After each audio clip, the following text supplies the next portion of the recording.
তোমাদেরও যদি আমার মতন চুল পড়ে গিয়ে থাকে তাহলে একটু এখন থেকেই চুলের যত্ন নাও, বুঝলে? নাহলে কিন্তু সব চুল পড়ে টাক হয়ে যাবে।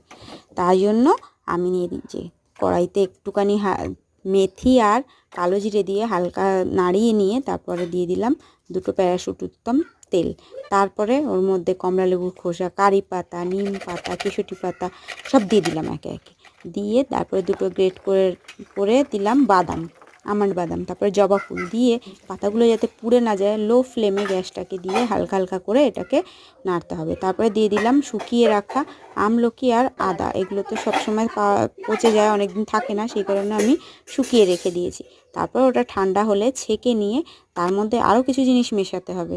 এই যে দেখো, ক্যাস্টর অয়েল দিয়ে দিলাম এইটুকুনি। তারপরে দিয়ে দেব দুটো ভিটামিন ক্যাপসুল আর দিয়ে দেব রোজমেরি অয়েল। এই কটা জিনিস ভালো করে মিশিয়ে নিয়ে বোতলে ভরে রোদে দিয়ে সারা মাস কিন্তু মাখা যায়।